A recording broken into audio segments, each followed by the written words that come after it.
It is a summation of more than 20 years of research on one subject, and that is, why do some people do so well in life, while so many more do not? And the first thing let's talk about is the magic word. The experts call it the most important word as far as the results we get from life are concerned in this or any other language, and that word is attitude. It is our attitude toward life which will determine life's attitude toward us. Let's face the fact honestly that we shape our own lives, and the shapes of them will be determined by our attitudes. A person with a poor attitude toward learning, for example, isn't going to learn much until he changes his attitude. If we take the attitude that we cannot do something, we generally will not do it. An attitude of failure, and we're whipped before we start. So we know then that what we receive from life, what we accomplish or fail to accomplish, is due in large measure to our overall attitude. William James of Harvard University put it this way: "The greatest discovery of my generation is that human beings can alter their lives by altering their attitudes of mind." And isn't it wonderful that we have this measure of control? Before we start talking about our attitude toward the world, let's talk about our attitude toward ourselves, since it is the attitude we take toward ourselves which determines our attitude toward the world. Now, right here we come to a rather strange fact. We're so familiar with ourselves, we tend to take ourselves for granted. We tend to minimize the things we can accomplish, the goals we can reach, and for some equally strange reason, believe others can accomplish things in our field which we cannot. There are literally millions of human beings living narrow, darkened, frustrated lives, living defensively, simply because they take a defensive, doubtful attitude toward themselves, and as a result, toward life in general. Many people are suspicious of and oppose change, yet change is the one thing in life on which we can absolutely count. People who stay young all the years of their lives not only welcome change, but see it for what it really is: new opportunity, new chances for further fulfillment. Attitude is a reflection, a result of a person's will. It is incalculably powerful. It can bring about marvelous results for us, but we need to train it patiently, day by day. Now let's talk about the attitudes of people who are successful, the top 5% of the people who go sailing through life from one success to another and who, even when they fail at something, shrug it off and head right out again. No matter who the person is or what he does, men and women in sales, business executives, people in all the professions, wives and mothers, students, top people in the armed forces, public servants, men and women in the service of religion, working men and women in all fields of endeavor, wherever you find a person doing an outstanding job and getting outstanding results, you will find a person with the right kind of attitude. These people take the attitude toward themselves that they can accomplish what they set out to accomplish, that there's no good reason on earth why they can't be competent, successful. They have a healthy attitude toward themselves and, as a result, toward life and the things they want to accomplish. And because of this, they achieve some remarkable things, and they come to be called successful, outstanding, brilliant, lucky, and a lot of other things. They're quite frequently no more brilliant or outstanding than the majority of the people by whom they're surrounded. But they did develop the right attitude, and they found their accomplishments not too difficult, and many times surprisingly easy, simply because it seems that so few are really trying, really believe in themselves. Successful people come in all shapes and sizes and in widely varying degrees of intelligence, background, and so on. But they all have one thing in common. They expect more good out of life than bad. They expect to succeed more than they fail. If you want something worthwhile, take the attitude that there are a lot more reasons why you can have it than there are that you cannot, and set out to earn it. Go after it, work at it, ask for it, and 9 times out of 10, you'll get it. Our environment is really a mirror of our mental attitude. If we don't like our environment, we have to change our attitude first. Now, the world plays no favorites. It's impersonal. It doesn't care whether we change or not. Adopting a good, healthy attitude toward life doesn't affect the world and the people in it nearly as much as it affects us. It would be impossible to even estimate the number of jobs which have been lost, the number of promotions missed, the number of sales not made, the number of marriages ruined by poor attitudes. But you can number in the millions the jobs which are held but hated, the marriages which are tolerated but unhappy, all because of people who are waiting for the world and others to change toward them, instead of being big enough and wise enough to at least make a test which will prove beyond any shadow of a doubt where most or at least a big part of the trouble lies. Studies made of the lives of literally thousands of successful people have shown that they radiate confidence, assurance, they expect success, and they get success. You can spot these people by the way they walk, by the way they look and act. You can feel it about them when they enter a room. They may be short and fat, or tall and thin, or any combination in between, but they have about them the attitude of success. In the record Greener Pastures, I'll get into this next statement, but right now I want you to realize, if you don't already, that in 5 years or less, you can get right to the top of the work you're now doing. I know this, but the important question here is, do you know this? The minute you do know it, you'll have this right attitude I'm talking about. The easiest and most effective means of forming a good attitude habit is to begin to act as though you have a good, positive, expectant attitude toward life. That's right. Begin right now to walk, act, and look as though you belong to this group. If you're already in the top 5%, you'll know what I mean. If you've never tried it, you'll be amazed at what happens. Actions trigger feelings, just as feelings trigger actions.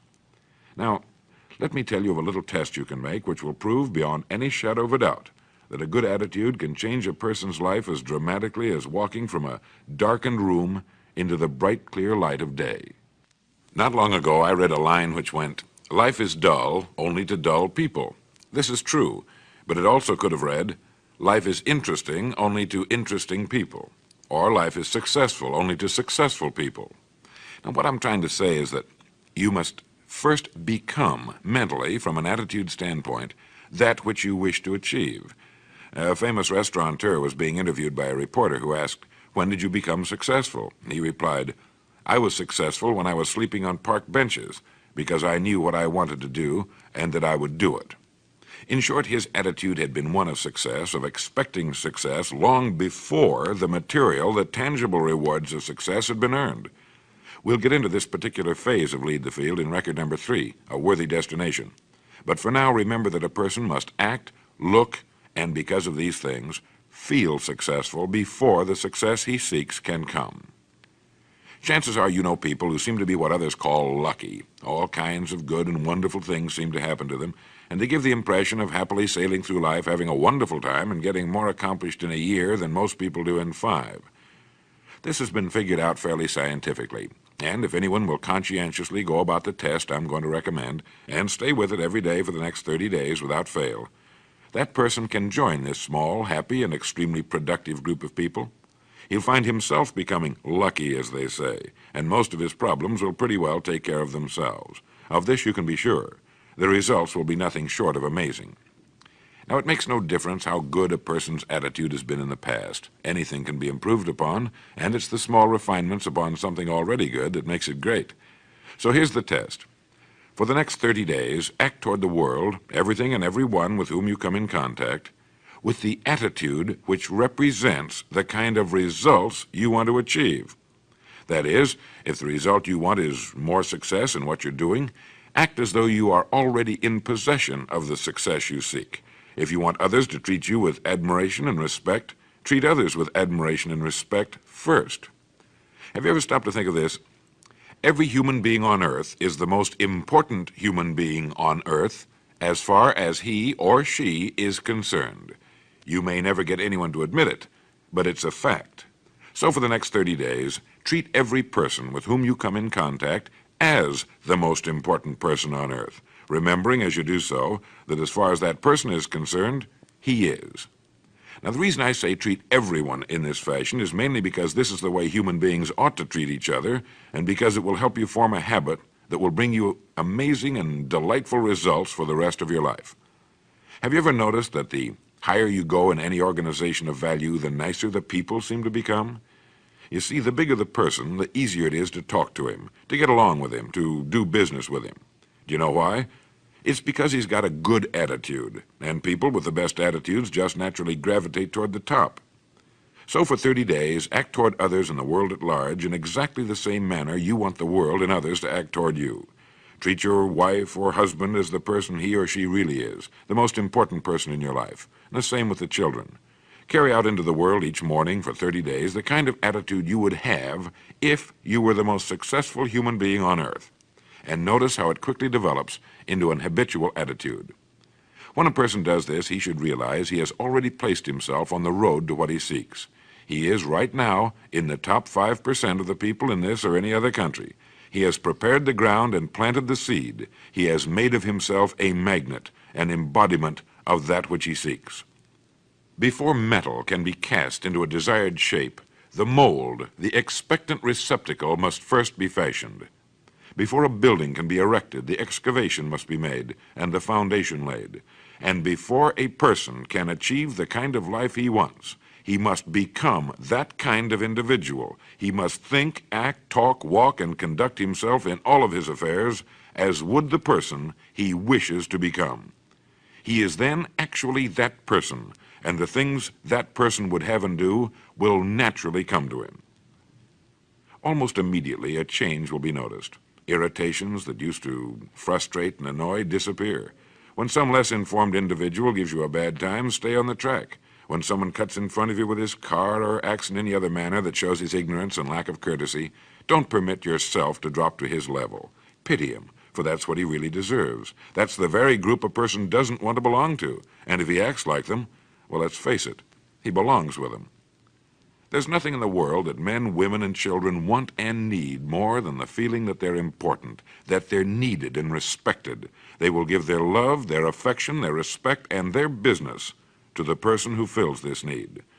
So the magic word is attitude. And in summing up, a few points to keep in mind. 1, it is our attitude at the beginning of a task which, more than anything else, will affect its successful outcome. 2, it is our attitude toward life which determines life's attitude toward us. 3, we are interdependent. It is impossible to succeed without others, and it is our attitude toward others which will determine their attitude toward us.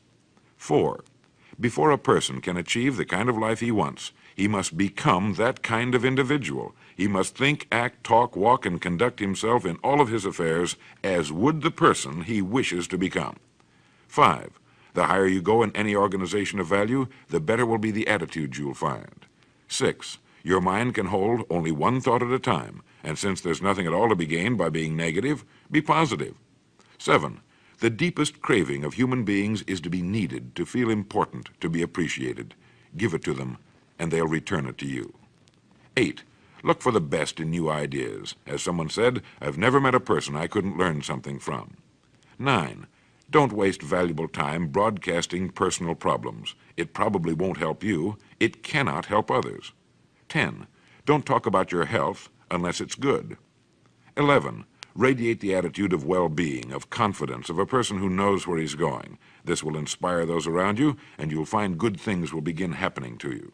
And 12, lastly, for the next 30 days, treat everyone with whom you come in contact as the most important person on earth. If you'll do this for 30 days, you'll do it for the rest of your life. In the next recording, I'll talk to you about greener pastures. But now in closing, remember the words of Walter Dill Scott of Northwestern University. Success or failure in any undertaking is caused more by the mental attitude even than by mental capacities. Thank you.